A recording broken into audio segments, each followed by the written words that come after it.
Peux-tu imaginer vivre sur une planète où il pleut du verre en fusion, où le ciel est rouge et où le sol bouillonne comme de la lave, ou encore où le froid est si intense que l'air se transforme en glace? Ces mondes extrêmes existent réellement. Ils ont été découverts grâce à des télescopes comme Kepler et James Webb, révélant une diversité incroyable de planètes dans notre galaxie. Aujourd'hui, nous voyagerons à travers les lieux les plus dangereux du cosmos. Es-tu prêt? Lequel de ces mondes te fait le plus peur? Partage ton avis dans les commentaires. Commençons par les planètes de feu, où la chaleur est extrême. Kelt 9b, une géante gazeuse, orbite tellement près de son étoile, en seulement un jour et demi terrestre, que sa température atteint 4300 degrés Celsius, plus chaud que de nombreuses étoiles. Le fer et le titane se transforment en vapeur, formant des nuages métalliques. Imagine un ciel incandescent avec des vents supersoniques emportant du métal fondu. Une autre planète célèbre est 55 Cancri E, surnommée la planète diamant en raison de son carbone cristallisé. La chaleur transforme les roches en rivières de lave, et certains astronomes disent que l'horizon scintille comme un miroir liquide. Même le télescope James Webb a détecté des traces d'atmosphère, ce qui rend ce monde encore plus mystérieux. Ces planètes montrent comment les planètes évoluent lorsqu'elles restent proches de leurs étoiles. Passons maintenant au côté glacé du cosmos. La lune de Jupiter, Europe, cache un océan liquide sous sa croûte de glace, dans une zone qui pourrait être habitable. L'énergie ne provient pas du Soleil, mais du frottement gravitationnel avec Jupiter, qui maintient ces océans liquides depuis des millions d'années.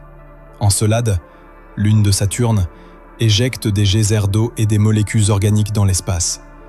Ces lunes pourraient être les lieux les plus prometteurs du système solaire pour trouver de la vie en dehors de la Terre. La mission Europa Clipper de la NASA explorera bientôt Europe, et de futures sondes sont prévues pour Encelade, afin d'étudier la possibilité de vie. Peut-être découvrirons-nous un jour des créatures vivant dans ces océans glacés? Ces mondes sont extrêmes, mais ils pourraient cacher le secret de la vie sous leur glace. Certaines planètes sont si hostiles qu'elles n'ont même pas d'atmosphère pour les protéger de la chaleur ou du froid extrême. Prenons Mercure, la planète la plus proche du Soleil. Sa température atteint 430 degrés Celsius le jour et tombe jusqu'à moins 180 degrés Celsius la nuit.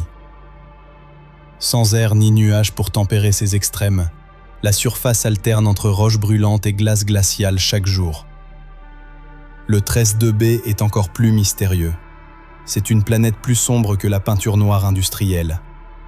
Elle réfléchit moins d'1% de la lumière, probablement à cause de nuages de sodium et de potassium qui absorbent presque toute la lumière de son étoile. Même avec des températures dépassant 1000 degrés Celsius, il y règne une nuit éternelle. Ces mondes montrent à quel point l'absence d'atmosphère peut transformer le climat d'une planète, créant des contrastes extrêmes entre lumière et obscurité, chaleur et froid sans aucun équilibre. Peux-tu imaginer une tempête où il pleut du verre fondu? Sur la planète HD 197 333b, des vents soufflent à plus de 8700 km/h, emportant des gouttes de verre fondu à l'horizontale. Imagine un ciel bleu incandescent, un monde battu par une pluie de feu à chaque instant.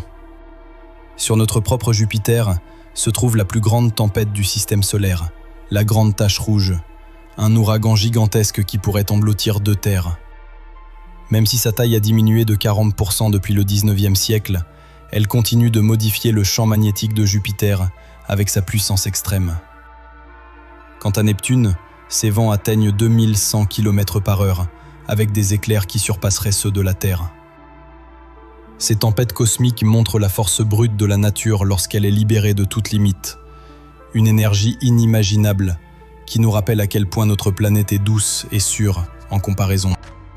La vie peut-elle exister dans de tels mondes extrêmes? Sur Terre, nous avons des organismes extraordinaires appelés extrémophiles. Ils survivent dans des volcans, des lacs acides et même dans les lacs gelés de l'Antarctique. Ces créatures défient la chaleur, le froid et le rayonnement, continuant de vivre là où tout semble impossible. Si des bactéries peuvent survivre dans de tels environnements sur Terre, pourquoi ne pourrait-il pas y avoir de la vie sur Mars ou dans les océans glacés d'Europe et d'Encelade?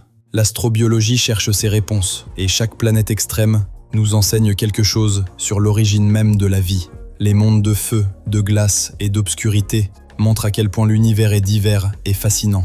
Peut-être, quelque part, Des formes de vie regardent le ciel et se posent la même question que nous. Sommes-nous seuls? Si tu as aimé cette vidéo, abonne-toi et active la cloche. Pour tous les explorateurs du cosmos parmi nous, un grand salut. Restez toujours curieux de l'univers.